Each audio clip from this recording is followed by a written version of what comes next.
What's up, y'all? Welcome to Country with Noah, or welcome back to Country with Noah. Today, I'm gonna do my spoiler review of 911 Nashville Episode 5. But before I start this review, I ask that you please do me a huge favor and subscribe, like, and share this video. It will really help me out, and it will keep you guys notified whenever I post a video to this channel. It takes 2 seconds of your time. I would really appreciate it if you subscribe, and like this video as well, please. And yeah, so this may be, I'm not willing to say it yet, but this may be the best 911 show there is. Eventually, at some point, I am going to review the whole 911 universe on this channel, because you know my new rule, like when I start covering a universe of shows on this channel, or a creator that creates shows and television and movies on this channel, it's only gonna be on this channel. Like, for example, Taylor Sheridan, right? And then when I start covering a creator of movies, television, and video games on my other channel, that's where it's going to be, on the other channel only, because it makes it easier for you guys to follow along if I cover the whole universes and the creators' shows on this channel. So, it makes it easier for you guys if I cover the creators and television and movies and video games that I do on my other channel. For those of y'all that are subscribed to both, I appreciate that, but for those of y'all that are not subscribed to both, it makes it easier for you if I cover the 911 universe only on this channel, and if I cover like DC and Marvel and Star Wars and all my nerd stuff on my other channel.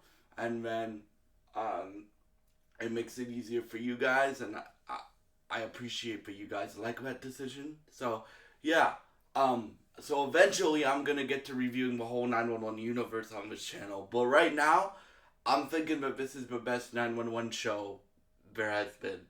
And I'll explain why. The family dynamic on this show. Like, the family dynamic is really, really, really good. So in this episode, so episode 5, so Blue is taking his, like, okay, if you pass this test, you become a firefighter. If you don't pass this test, you flunk out, basically, right? And, like, so everybody's there watching him. Dixie, Dawn, Ryan, the whole Firehouse team, and even Blythe's there, right? So everybody's there watching him, and he's doing this test. But if you guys remember what happened in last week's episode, the ending of last week's episode, he found out that Dawn knew about him his whole life, right? And Dixie and Dawn are there, and he basically walks out and is like, he basically gives him a middle finger and says, and then walks out, almost gets Dawn fired, and then he goes he goes outside, and his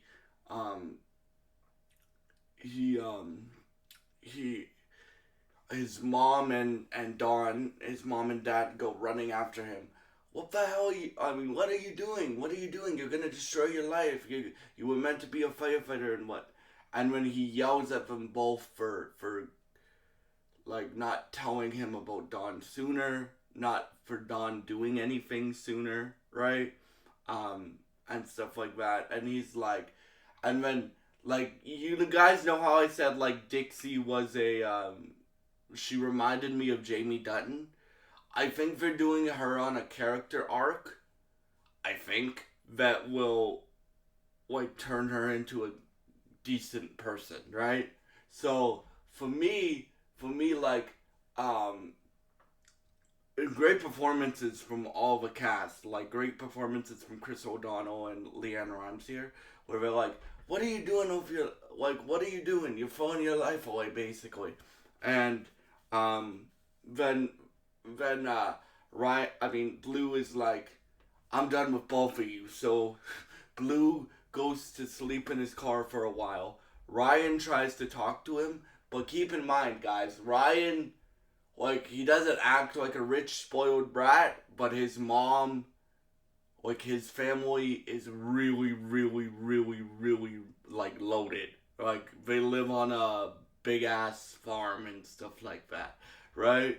So, um, and like Dixie is really like she was a background vocalist, but once she got polyps in her throat, like she kind of had to take a break from background singing and producing vocals and stuff like that because when you have polyps in your throat, one, it's really hard for you to sing. Two, it's really dangerous for you to sing, and three, like it just strains you when you have polyps in your throat.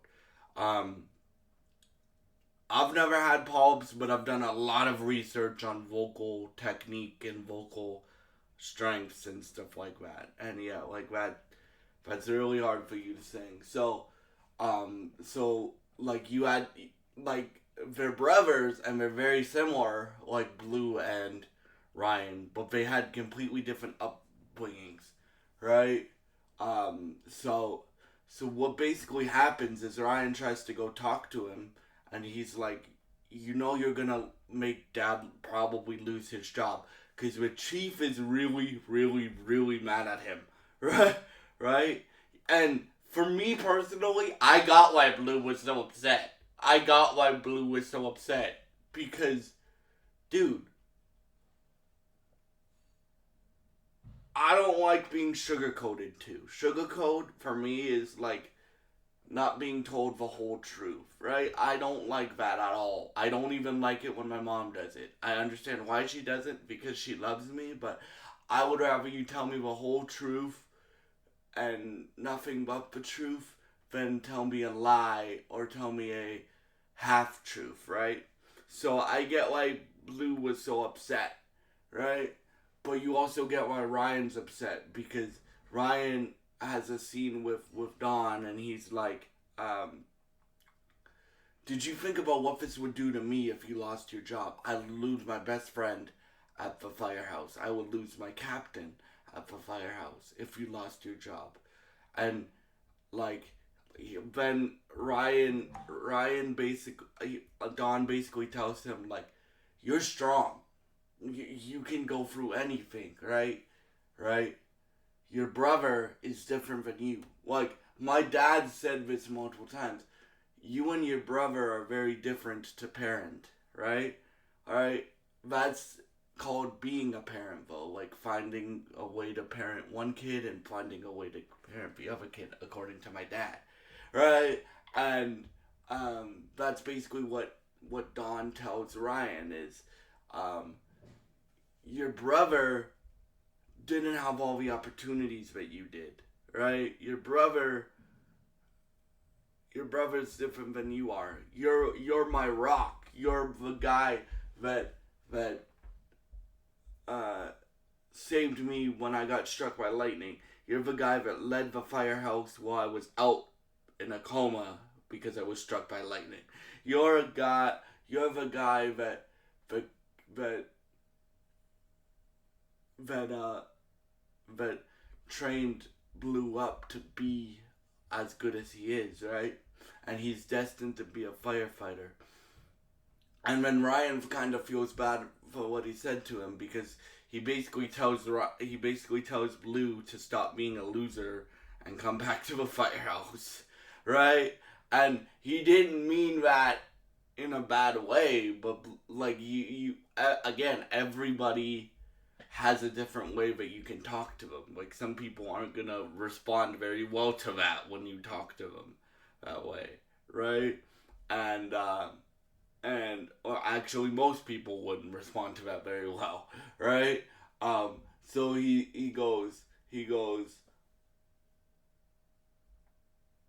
basically goes, "You're right, Dad." So what happens is, Blue goes back to the strip club he was working at and says, "I'll be your hot firefighter dancer," right?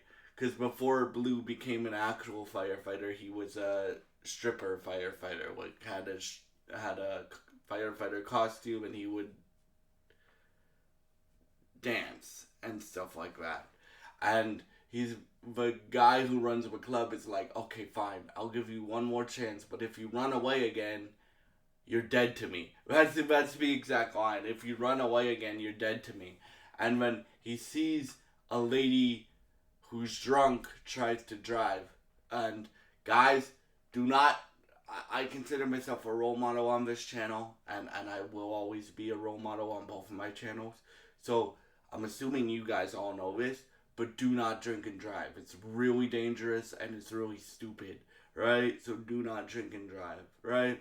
But so he sees this lady go and drink and drive, and go to drive her car, and she's really drunk, and he like tries to stop her, like, ma'am, stop.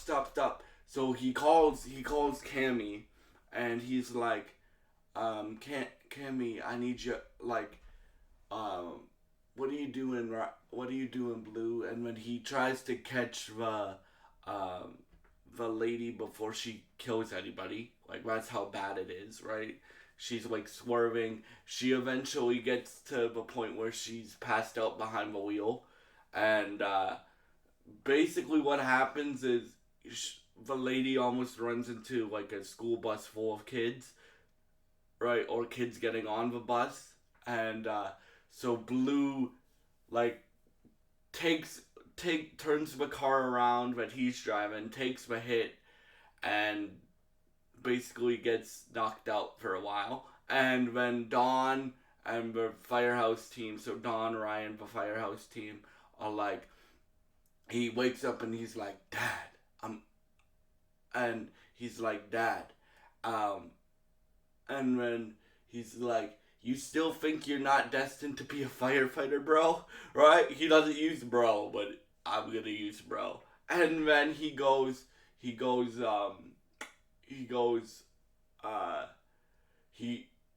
Blue talks to his mom and is like, why'd you hide him from me? And he's like, that's my mistake, not your dad's mistake.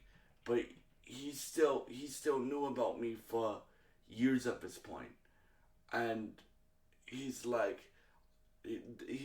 so Dixie tells Blue that your dad paid to make sure you have a good life. He even paid for Christmas presents under the tree for you. Like, he even paid for those presents that Santa brought you. Right? And he's like, really? And then Don comes in and he's like, he basically says, I'm sorry and stuff like that. And Blue says, I'm sorry. And then Don is like, you're a firefighter again, but you don't have to work at my house if you don't want to. And he's like, 113 or nothing. I'm working with you, Dad and Ryan. And then, yeah, so I think they're putting Dixie on a redemption arc, right? Like, I'm not going to call her a good person yet, right? But I think they're putting her on a redemption arc.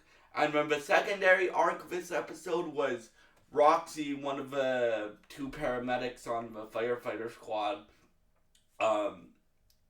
has to save somebody from overdosing and trying to kill themselves.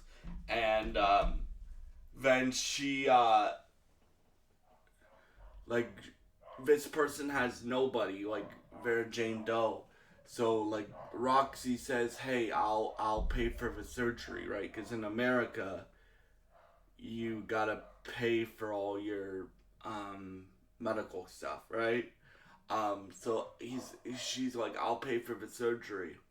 And she goes, and then Taylor, the other paramedic, is like, you sure? Because it's $5,000, which is a lot of money. And she's like, yes. And when Taylor's like, why? Because I was her once, right? And when she talks to this girl, and is like, this girl turns out to be either Norman or Amish, I forget, but one of those two religions. And she's like, I came to Nashville and I was enchanted by the Broadway lights and the Broadway lights and by the Nashville charm and stuff like that. And guys, I've only been to Nashville once, but I've said it multiple times on both of my channels. Nashville is my favorite place on earth, right? With all the music and all the lights and all the great atmosphere of it, like Nashville is my favorite place on earth. So like I see how she was enchanted, and then but when you leave those communities, I'm not an expert in Amish or Norman traditions, so I don't claim to be, but when you leave those communities, you're basically outcasted, right, and she's Roxy's like, where are this girl's parents, because she's like either 13 or 16, right, and she, so Sam, Ryan's Ryan's wife is like, who's a doctor, is like, I'll help you find her parents, right? So Roxy has a conversation with her and is like, hey, I used to be you. I also came from a very, very, very religious family, and I did some mistakes. Like I hanged out with the wrong people, and they left me for dead. And guess who was sitting by my hospital bed when I was healing up? My parents. And I thought the same as you, where they would hate me for the rest of my life. And they showed Roxy's parents showed Roxy that they will always love you no matter what you do, right? And then Roxy tells the girl that, hey, your parents will always love you, and no matter where you are, what you do, and stuff like that. Then Sam brings them in and they're like, Olga, that was her name. Olga, we were so worried about you. We were so, and she basically is like, thank you, Roxy and Sam, for finding them. And yeah, like, I like this because it's gradually bringing more storylines to the firefighters. Like, it mainly focuses on like the Hart family, right? But it also brings like other storylines in to the other characters, right? So yeah, if you haven't started watching 911 Nashville yet, watch it. I promise you won't regret it. And yeah, thank y'all so much for all your support, and I hope you have a great day. And God bless you guys, and thank you for watching, and goodbye. Oh yes, guys. So I'm either gonna do Fire Country and Sheriff Country today as well, or Mayor of Kingstown and Tulsa King today as well. So, but that will be later today, so stay tuned for that. And yeah, thank you so much for watching, and goodbye.